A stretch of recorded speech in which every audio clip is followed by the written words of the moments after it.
Hi, I'm Elizabeth Gearhart with Fireside. I'm here with Marcella Giancarelli and Diana Polack. And Marcella is going to interview Diana about her business, Artware for Good, and she has so much more. So, hi, Marcella. Hi, Elizabeth. It's a pleasure to be here today with both you and Diana. Diana, I've known you for a long time, and I've had the pleasure of working with you and also attending a class of yours as well and having you be the facilitator. So tell us about Artware for Good, because good, it brings a lot of good to the world today. Thank you. Thanks so much. It's so nice to be here, Elizabeth and Marcella. Thanks for having me. Yeah, so Artware for Good started off as a crazy harebrained idea 28 years ago with my daughter and my husband and their Indian princess tribe. And they needed an arts and crafts project to do. And it was Sunday night at 10 o'clock and Nella's 5. And they said, Mom, we need something to do tomorrow when the daddies and girls come to our house. And I'm like, wait a minute, it's 10 o'clock. It's a Sunday night. She's 5 o'clock, 5 years old. And you guys are supposed to do this together. It's a father-daughter thing. And anyway, my hand was on some equipment that in my studio. And at the time I was working with photography and transferring photos into different substrates. And I just had this crazy idea. Why don't you have the girls draw a picture of what their Indian tribe looks like to them in a picture, and don't give them their art, keep it and tell them that we have a surprise for them. And then the following meeting, we gave all the girls a t-shirt with their art on it, with their Indian tribe name. Now this was 28 years ago, pre-computer, pre-internet shopping, all the kiosks in the mall where you can do this. And it was a very special, magical project. And from there, that's how my career took off, because we realized that we had a program that brought good into the world with children's art, and that schools needed money for the art department. And I was very upset one day when I saw that the art teacher had sent home a candy sale to raise money for art. So I put it all together and we started a company called Artware for Good, or it was actually called Artware by You at the time. And we became one of the top 5 in the country where we put children's art on products as a fundraiser for the art department. So it was about children making art and raising money for art with art. And it's not about a contest, and it's about feeling good and raising the vibration. Fast forward all these years later, where you and I have met, I was like, I can do the same thing with adults. Because as children, we all made art, right? We did almost every day in school. And a lot of us lost that creative spirit as we were in high school or finding sports, or, it's not cool to do art. Maybe if I'm a football player, or, I'm studying for law school or med school, whatever. And everyone so many people lose their creativity as they go on.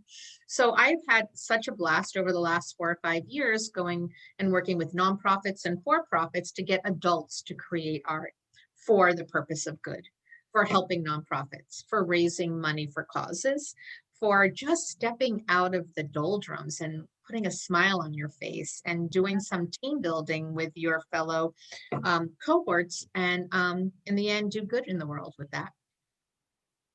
And that's a very long-winded way of getting there, but that was sort of the quick version. And Marcella, that's where we had the opportunity to work together, right? Yes, we did. It was phenomenal facilitation. It engaged everyone. And to your point, it was something very, very unique. And to be able to get together with the team and to also assist with the nonprofit initiative is huge. So how do people find you? How do you connect with everyone? Well, pre-pandemic, that was a lot of fun because I got to do a whole lot of in-person networking. And it was I felt very fortunate to be residing in New Jersey, where there are so many amazing organizations. That's how we met, right? There's so many businesses that support women. I feel like women love to support each other, and there are so many amazing different organizations where there are women business leaders that can come together, and men too, not opposed to meeting with men. And we've had a web presence. My first website was, let's see, if we started the business 28 years ago, I think within 3 years we were on the web. It was like very quick. I've had probably about 7 iterations of websites, but education is kind of where the internet was becoming more popular initially. So the web has really helped us through the years, as well as, then Facebook came along and social media. So we're very active with all that. But I'll have to say, when the pandemic hit, my whole life changed, like so many others, because our tagline is gather to create, to do good in the world. And gather, this wasn't happening anymore. The create, that could still happen, but it's harder when there were so many. I live by the train station, if you know that. Right? But the creation took on a different meaning, because people were just trying to survive, right? And to get through the next day and figure out how to work at home. So the creation sort of seemed to take a sidestep. And the do good was more about, like, how are we helping frontline workers and getting food into people's hands and medical supplies and masks. And people aren't in their brick and mortar now. Everyone's at home. And creating art together in separate spaces, for me, wasn't translating the same way, nor was it working when I felt that nonprofit leaders had so much on their plate to keep their doors open, to help the people that they work with, because if there's someone who's disadvantaged, they might even be being affected by COVID more than some of us.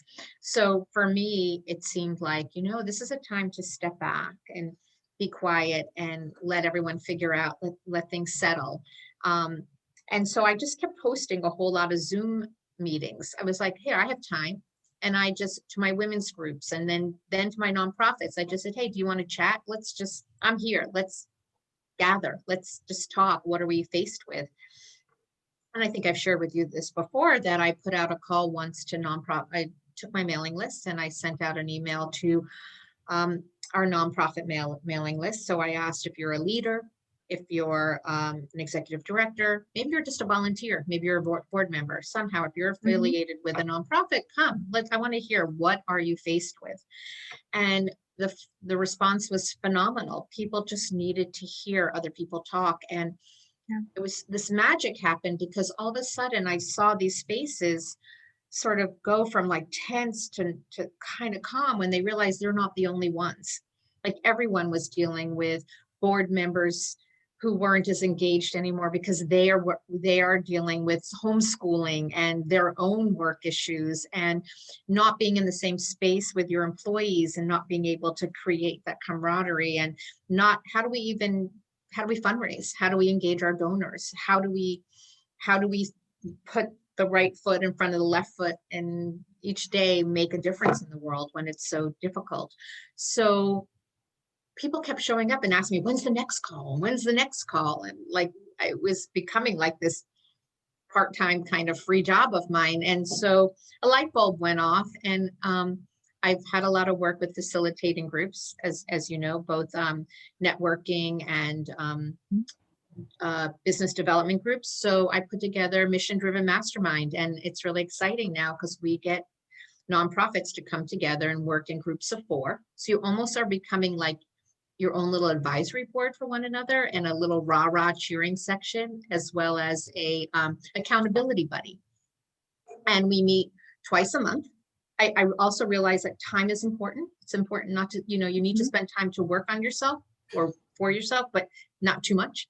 And so we meet twice a month for an hour, 4 people in the group. So you basically each get about 15 minutes to kind of present an issue, and we brainstorm. Or sometimes, like now, what we're doing is one person gets the floor, and by brainstorming and helping others, you learn about yourself, like too, because you're asking questions or answering a question where to somebody else, and you're like, oh wait, that works for me too, or type of thing. So we work together. And then once a month, I have a lunch and learn, where I have experts in the world of nonprofits with all different types of topics come, where everyone from each mastermind group comes, and as part of the membership, you get to come to a lunch and learn.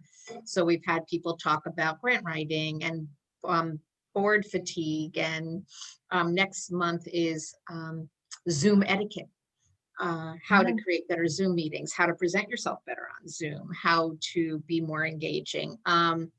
We have all kinds of topics. So that's what we're doing now. So you're providing a toolbox, more or less, to those that are in the nonprofit world. I like that, a toolbox. And I feel like I'm also providing a safe space. Nice. a space where people, they can like, they don't have to worry about saying, this sucks, this is hard. Like, it's not their board members. They don't feel like, they can just really be honest, and no one's going to judge them because probably the other people in the room are feeling the same. So I like to think that it's a safe space. And I truly believe that when you're in a safe space and you're with like-minded people, and I'm going to say people, although I have to say it's mostly women that do show up. I just think maybe nonprofit leaders, there's a lot of women doing that work, but it's easy to accept guidance, help, judgment, suggestions from people that you feel are really care about you. Yeah, that's very true. That's very true. And I guess with the 4 people in the group, relationships are formed. Exactly. And we keep it to that. Like, we don't pop people in and out because you don't want the whole time to be, let's introduce ourselves, so that, your meeting is 15 minutes of the hour is introducing who you are. No, everyone's like knows each other now. And there's a continuity. And when we can pick up each call rather, we can go back to what was said the call before and follow up. I think accountability is super important. I think we all need it. I know I need it. And I think it's what I'm really trying to do is I take copious notes. And if someone says they're going to do something, then we sort of check back and say, did you get it done? But in a nice, loving way. Do you find that a lot of people that are the folks that are part of your group will also connect outside of the group to keep those relationships strong? You know that's like money in the bank to me. That is the magic. I've already starting to see some collaborations happening. And from our lunch and learns, where there's more people, because we also invite the public to come to the lunch and learns for a small fee. And then if you're a member of the membership for the nonprofit, for the mastermind, then you get the lunch and learn as part of your membership. But I'm seeing people say, oh, I was looking to be on a board of directors and I love what you're doing. And I would love to sink my teeth into your work and learn more. Or I see a couple of nonprofits that are doing some cross promoting because there's synergy between them. Yeah, or sharing social media content, or vendors, sharing vendors and helping each other. Yeah, that's beautiful. That's huge. That's huge. One of the things that really impressed me about your business when I first met you a while back was the nonprofit and corporate connection. Because a lot of the times, like through corporate, because I've been on both sides of it, and actually all 3 sides, entrepreneurship, nonprofit, and as well as the corporate side, there's a memory left. There's all these aspects that are part of what you do. So it's rather than a corporation sending a donation only, there's the memory of the creative activity. It's something that's memorialized. So the nonprofit has it as a memory. So your name is there. People remember that. And there's a connection. There's a connection amongst the camaraderie of the team that focused on creating that particular object, whatever it is, the tile table or a mural. It's just phenomenal. I mean, just to have that creativity, that's amazing. That's a great tribute to you. Well, thank you. I love you. I want you to be a salesperson for me. You just said it so beautifully. Thank you. No, but you experienced it, so you get it, right? So, and that's a beautiful thing. And I consider myself sort of like that low-hanging fruit, fun team building experience, in that it is fun, right? You get creative, you get messy, you make something, it's meaningful. But when you asked me the question before about nonprofits making connections, what I love is being that catalyst that introduces the for-profit to the nonprofit. Because sometimes there are a lot of companies already have those nonprofits that they write checks for support or whatever. But to find a company or find a nonprofit where a company can continue employee engagement activities or community service activities, where maybe we do a team building, and then I've heard where the next month 4 or 5 employees went to the nonprofit and they worked with the kids there, or took the training program to be advocates, or continued the work, or asked to do work again for them, like to create another team building the following year. Like, so I'm coming back to each yearly meeting. It's just like, to me, that's also just absolute magic.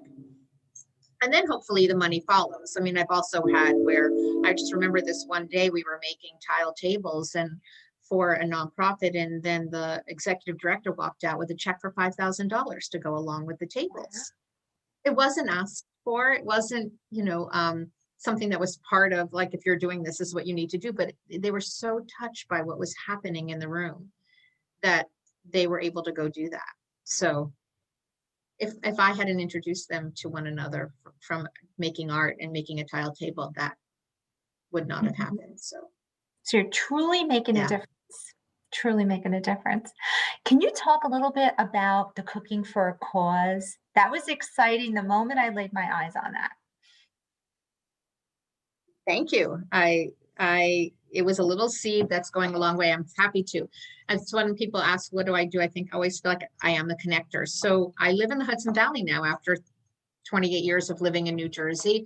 And I think you know me, I like to be a part of a community, and I want to find ways to get involved. And I think it's important to, show that you're want to give and contribute, not just shake hands and go like, this is what I do, what can you do for me kind of feeling. So it was like, how am I in this pandemic going to, again, I'm not selling artware, I'm not selling donor recognition programs, but I was thinking, how can we do some virtual, what virtual fundraisers work, or what virtual events work, what can translate well.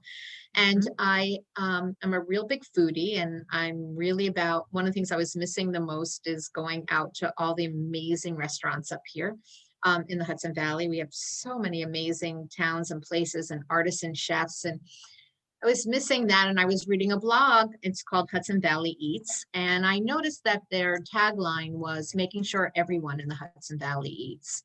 And I thought that was really beautiful, because although Janet Irizarry, who's the founder of Hudson Valley Eats, although she's there highlighting chefs and the restaurants and things that are going on, she's very active at the local food bank and other food drives. And I saw that there was mission and soul behind what she did. And so as a lark, I just picked the phone up and asked her if she had a minute. We both belong to the same business women's group. So there was there was a little camaraderie that I can say, hey, we're both members, and I was reading what you do. And, I've been helping nonprofits fundraise for years and years. And I have this idea. Would you be interested where possibly we can highlight a local chef, and then we can have tickets sales go to help one of the food banks that you support?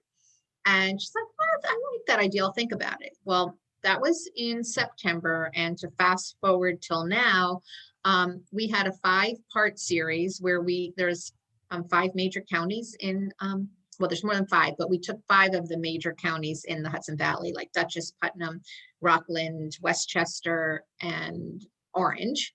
And there we took a chef or asked a chef, I should say, from each county, and paired them up with a nonprofit that works in food insecurities in that county. And we had very unique cooking classes, and we went after sponsorship to pay for the production costs, because we really put a lot of money into, or a lot of attention, I should say, not a lot of money, but a lot of attention into creating a really good Zoom experience. Interactive, in and out, slides, multiple cameras. We wanted to feel like it was like a cooking show, not just a dry Zoom meeting. And so we got sponsorship for that money, and we were able to give 100% of the ticket sales to the nonprofits that came, that we were representing each night, which was really a beautiful thing. And it was so well received that we are now in April starting a monthly cooking series to do the same. So to continue, so we'll have barbecue before the grill and barbecue before Father's Day. We'll have vegan cooking in the summer when there's lots of vegetables out. So we try to touch upon all kinds of cooking. This last time we had classic French one night, and we had our vegan chef do stuffed sweet potatoes. So we're trying to find things that are fun for everybody, with the focus being on eating well and healthy, but having fun at the same time. Do you find that those who join, do they participate in their own kitchen in creating as well? Well, that's a really good question. We were like we're going to be curious about that. So we think about, we've sort of monitored it and been counting, and it's at least a third cook. Okay. And what's really been interesting is those that cook, we found, have been signing up for multiple ones. So like they're really into it and they want to do it. And then there's lots of other people. We send out the recipe and the shopping list ahead of time so people can be prepared. And then we see lots of people that are sitting there like, Yeah. and they're writing their notes on their recipe list. And we invite people on social media to share their cooked dish with us. So we're also seeing that people are cooking, are sending us pictures like after the fact, you know, that they cooked it the next night or the night after or whatever. So, but yes, we have lots of fun. In fact, we realized that it was time to do a children's cooking series because there was this one family that had their 5-year-old daughter cooking, and she sat on the kitchen counter the whole time, Oh, I know. stirring and cooking. And at one point she goes, "Chef, you're just too slow. Come on, I'm faster than you." It was really sweet. So we have an MC who also is like, you know, saying, "Yo, Stan, I'm like, let's see, what have you got going on there? Like, it looks like you're, you know, let me show us, you know, your dish, and who has a question." And so there's a lot of, we ask for participation, which is a lot of fun too. See, now that adds to the unique experience that you bring. And that's only something that you really can translate on Zoom. So this would be Yes. something that would continue, is what I would think. We're hoping so. Like, we would be very happy. I mean, we're here in the Hudson Valley, but we have such a formula put together now that I would love to be able to take this to other communities and sort of produce for them. This would be a fun thing to do. You know, I think there's something about it having a local flair. You know, I think there's something to say, like, here are Hudson Valley chefs with Hudson Valley nonprofits, but anyone could do that. You know, so yeah, we're open for that. Yeah, For no, sure. absolutely love it. Are there any other things that you want to bring to the attention of those that are going to be viewing our interview with you? Because everything that you have done and you have touched on has been new, fresh, exciting, different. How would you want to take this home? That's a really interesting question. And I think I would just like to say that if I'm an example of any kind, it's been about following my heart and following my soul, and feeling very blessed that at many moments, and especially through the pandemic, which has been a huge blessing for me in my life, that not to be afraid of making change. And as much as we might be tired of that word pivot, but it's really good to pivot, and it's really okay to try something, and when it doesn't stick, move on. Like, it doesn't always work the first try. But in my year, I was never that kind to myself. Like, I have to be honest, you know, it's like when things, they're often where I've made many changes and looking at it, well, that wasn't that successful, so maybe I'll switch. But success is a relative word, and I've learned that really I've been a lot more successful than I've given myself credit for. And that now, as owning 62, which is hard to be at this age, I just find that it's really beautiful to realize that everything I've done in my life has sort of brought me to where I am today. And I'm doing all the things that were always important to me, being creative and giving back and being a part of the community, and having women friends like this. Like, I feel like I'm very blessed and very happy and grateful. And I think we need to, like, honor ourselves more about that as well. So thank you. You are welcome. And this was wonderful. Elizabeth, do you have any questions? I think this was wonderful. I think we really, you hit it home. You hit it home. You hit the mark. I just have a comment. So I just want to say, I think it's amazing how you have pivoted, to use the dreaded word that we've used for a year now, but really to help nonprofits find a new footing in today's reality. And a lot of people at first had trouble doing that. And it's wonderful to see this happening. And I do agree with you and Marcella that we will be keeping pieces of what we have done in 2020 moving forward forever. And so I hope so. yeah, the fact that that you've come up with something local that you can expand to be, you know, whole US, global, who knows, is amazing. And it's wonderful that some real creativity has come out of this horrible situation that we're all in. So congratulations. Well, thank you for that. I appreciate it.